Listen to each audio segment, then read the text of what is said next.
Hey, I know we're pretty much at the end of January at this point, but I wanted to talk briefly about kind of the idea of New Year's resolutions, the kind of philosophy of New Year, New You within the book world. I'm thinking of this outside of the purview of kind of like goals within the bookish world or how we're looking at our own reading for the coming year, but rather the more traditional kind of goals that pop up around the end of the year and this idea that we see a kind of push, especially of self-help at the beginning of the year. And when I was a bookseller, the January refresh was my least favorite reset of the entire year. Now, I admittedly worked at a larger chain store, so this was a little bit different than it would be in independents and whatnot, but we saw a real influx of diet books and especially self-help. And I was a bookseller during the kind of resurgence of self-help and the kind of boom, especially self-help with curse words, but I have trouble with self-help as a genre, and I read a lot of it when I was a bookseller to stay relevant and to be able to kind of talk about the books that were popular at the time. But one of my biggest gripes with self-help is that I think it is so hard to find quality self-help books because the market is so flooded. And often for me personally as a reader, self-help isn't super helpful because it feels like it's kind of regurgitated empty platitudes to me rather than like helpful action items. And again, this is not all of self-help, but because there is so much of it at this point, it can be hard to kind of sift through all that there is to find what really aligns with what would serve you at that moment. And I also acknowledge that that is largely a personal preference because I also think that there is value in self-help and kind of just like recentering and kind of reframing things for you as a person and as a reader. But I personally find that a lot of it leaves me feeling empty instead. So that just had me thinking. And then as I'm trying to kind of go through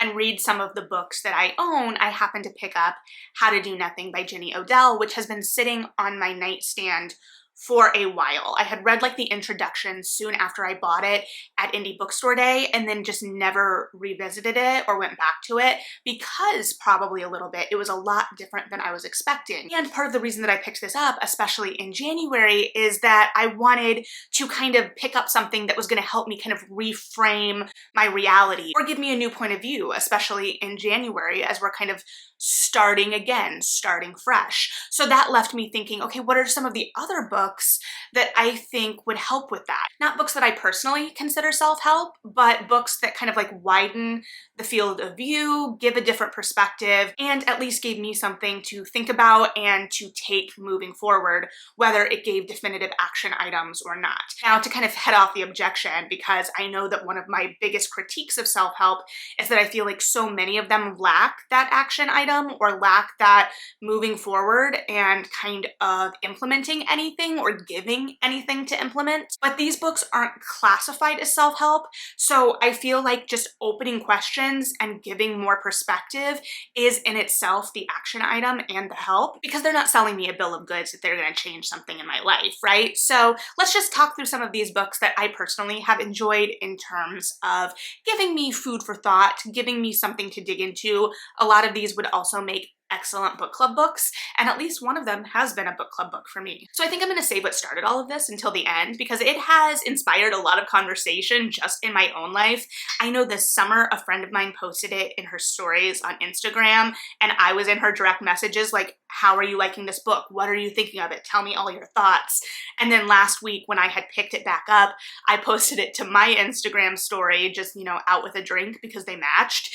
And I had friends in my DMs like, what are you thinking of this book? I need to know everything. Because it is definitely one of those books that inspires a lot of discussion, especially because I think that everyone that picks it up goes into it expecting something slightly different and not necessarily getting what they thought they were going to with it, if that makes sense. And we'll talk about it later. But for some other books, of course, one of the ones I was most anticipating talking about, and a reason I've kind of shuffled this off toward the end of the month, is a HarperCollins title. So we will not be discussing it, but I have talked about it before, and it looks at the language of cults, and it really kind of asks the reader to kind of think about cults in a different way, to one, realize that we are all way more susceptible to cults than we think we are, and maybe especially if we think we aren't susceptible to them. And it also kind of looks at the gradient of cults and the spectrum from your Instagram influencer to your MLM to your SoulCycle class. So it posits that not everything is at Jonestown level, but that we are seeing a lot of cult thinking in many different aspects of our lives that we probably wouldn't anticipate. And I personally am terrified of accidentally getting into a cult. It also explores something that I'm fascinated with, and I would love if you have nonfiction recommendations for a more focused look at this, the idea of how easy it is to spiral into subcultures online and to kind of go down rabbit holes of radicalization. I don't know how much I want to dig into that, and there are definitely books that I've read that touch on it because it is such a scary thought to me, but it's definitely something I've had my eye on and want to be very well aware of. And with that kind of gradient of thinking, I want to talk about Toxic Positivity by Whitney Goodman, which is the first book I've seen that really tackles this idea that I think has become super prevalent online, or at least I've seen a lot more people speaking up about it online within the last year or two. And it's this idea of forcing positivity, whether it be online or in our daily lives. This idea that it's hard and uncomfortable to kind of wade through the negative and difficult emotions and how it leads us to suppress them and discredit them in a lot of situations. And it's not always malicious, but it can definitely be harmful. For instance, your friend is going through something really hard in their personal life and they open up to you about that, but that's uncomfortable because it's not something that you can fix and you don't like seeing people that you care about in pain. So if you were to tell your friend, oh, it gets better, or some other empty platitude that you don't necessarily mean to be harmful, you are trying to offer comfort, but instead it kind of shuts down that avenue of two-way communication and the full breadth of emotion, and they no longer feel like they can open up to you about the kind of uncomfy stuff, that is toxic positivity, and that we're seeing it really prevalent. Like in the book community, how we are seeing these arguments pop up again and again, especially as new communities form on different platforms, talking about whether we should be giving negative reviews and all of this. This idea that we should only forward the positive and how harmful that can be. So it looks at it through an interpersonal, like a societal lens, but also through an individual personal lens. Like,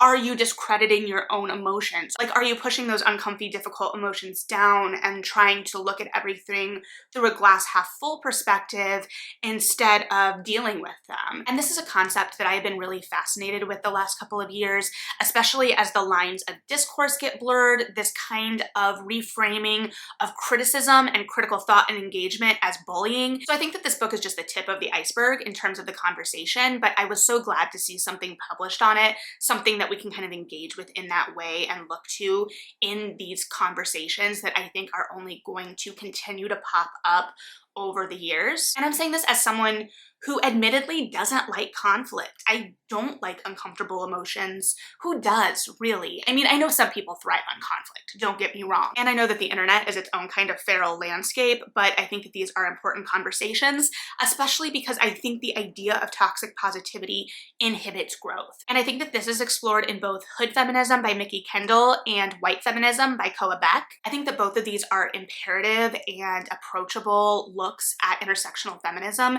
and I think that if your feminism isn't intersectional, it's not feminism. And I think as we are seeing this pushback and away from kind of like the girl boss capitalistic feminism of the 2010s, and I'm not providing a larger commentary on that by any means, but I think that that movement was inherently rooted in white feminism. It was a very Instagram aesthetic idea of feminism, a very palatable idea of feminism, which I think was imperative in the sense that feminism became way more accepted than I think we've ever seen it. I think even when I was in high school, the idea of feminism was so much different than it is today. At the time, you would still see celebrities distancing themselves from the word while really aligning with the ideas of feminism at its core, you know, just basic equality.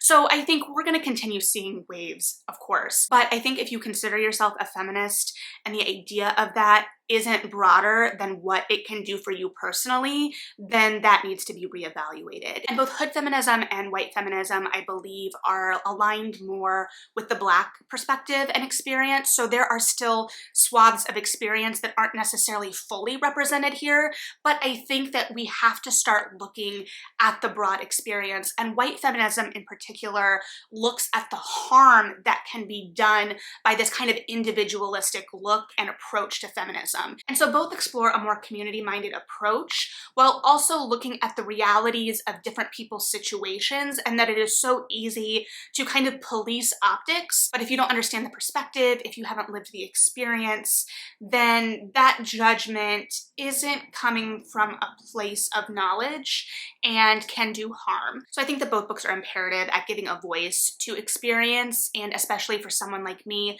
who is one, white, and two, has always aligned themselves with feminism, but hasn't always felt aligned with the prominent discourse of feminism at the time.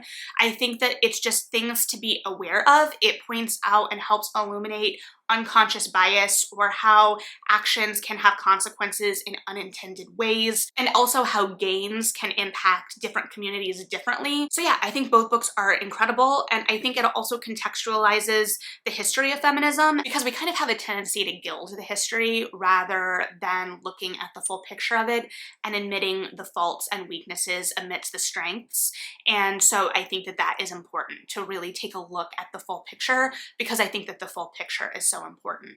And in terms of that conceptualization of the full picture and just getting a wider sense of the world around us and broader context to the current moment we're living in, because I think that that helps us position ourselves in the moment to understand the world and the people around us, how these mindsets have kind of come to be, and just helps us position and make sense of the world a little bit more. And I have 3 books in that vein. So these are especially not self-help. They would never be considered self-help, but they helped me greatly in terms of just my own perspective and making sense of the world. The first one I want to talk about here is also the one I read the longest ago, and I did this on audio, but that was White Trash by Nancy Eisenberg, because this looks at kind of class and the struggles of class, and especially the poor, and how the poor in America have kind of conceptualized themselves, the stories they told themselves, the stories that have been told about them, and how they've kind of maneuvered in this world throughout history. And I thought that this was really important, because I think that so often we all kind of consider ourselves middle class, or it's so uncomfortable to talk about money and class and how money is related to class in this country, and just the different perspectives there. And in what I think has become a really common talking point over the last couple of years, how so many just kind of consider themselves or ourselves, because I don't want to divorce myself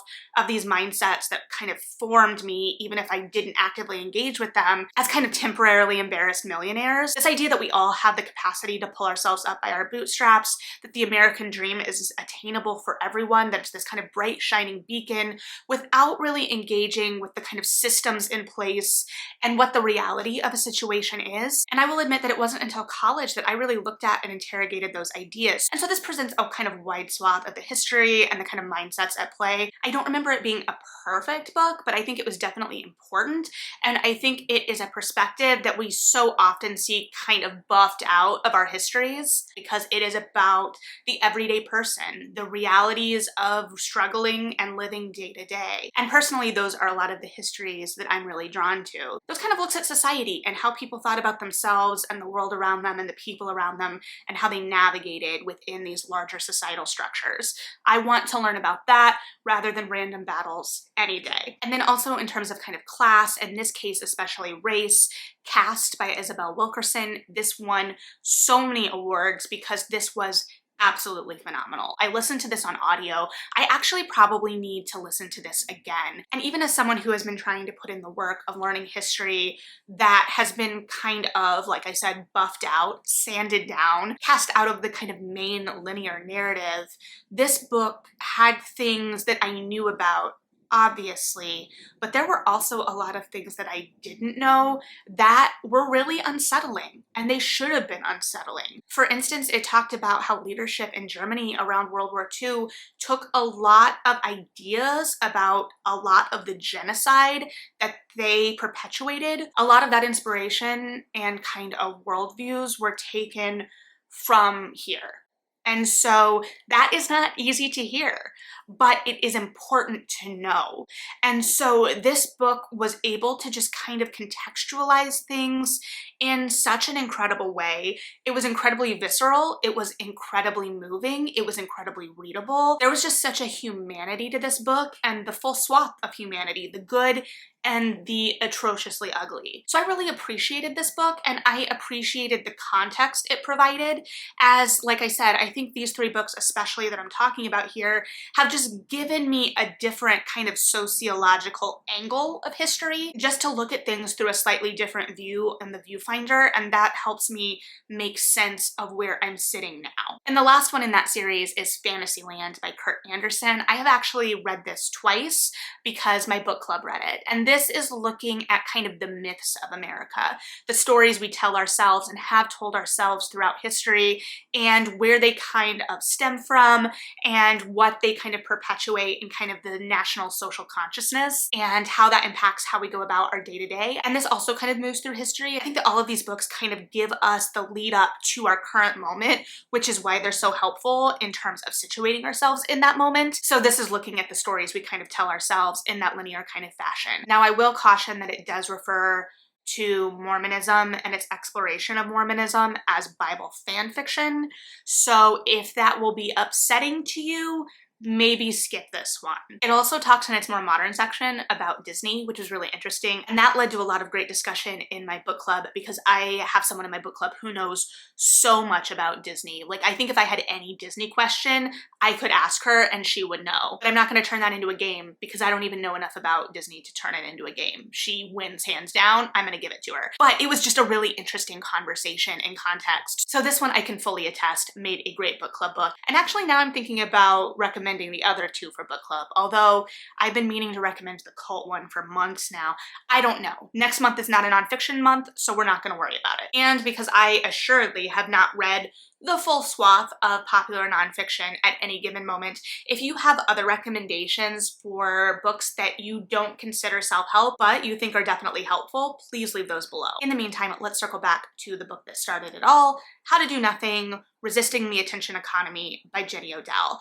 Now, when you look at this, it does admittedly look like a self-help book. Rather, it is a bunch of interconnected essays. And when I picked it up, I admittedly thought it was going to be self-help too, but I'd seen enough people kind of talking about it, and the idea it posited was interesting enough to me that I was like, all right, let's give it a shot. And it was not self-help. Like I said, it was a lot of interconnected essays. And I was really intrigued by this idea of pulling back. Like it says, resisting the attention economy, this idea that we have been kind of conditioned to chase this online attention, likes, engagement, conversation, always searching for the next piece of discourse, the next thing, and that it's just as important to kind of sit still for a while, and that sitting still in and of itself isn't bad. We live in this world where we feel like we kind of have to constantly be hustling, and we do kind of have to be constantly hustling, but there is great value in just kind of sitting still for a moment. When I was in college, and again, I was a theater student, one of my professors stressed that sometimes you need time to just sit and stare at a wall, that you need that kind of blank slate moment to kind of decompress and recompose and recenter your vision of the world around you. And so I found this very interesting because it was definitely coming at the conversation from an artist's perspective, because our author is an artist. And when she was talking about a lot of work, especially at the beginning, that kind of engaged with the ideas that she was interested in exploring, it was very interesting because a lot of them were this kind of blend of visual art and performance art. And performance art is a real shaky line between performance art and theater. We studied or kind of talked about things that kind of would maybe be considered performance art by some people in my theater classes. When you're looking at sight-bound theater or devised theater, all of these different kind of blurring lines of artistic expression. But I was also thinking about some of these pieces from a sociology standpoint and through a sociological lens. I took like a capstone sociology class when I was in college because we were working on a play and we were doing lots of interviews with people. So we talked a lot about informed consent, and I learned the ins and outs of informed consent within those contexts.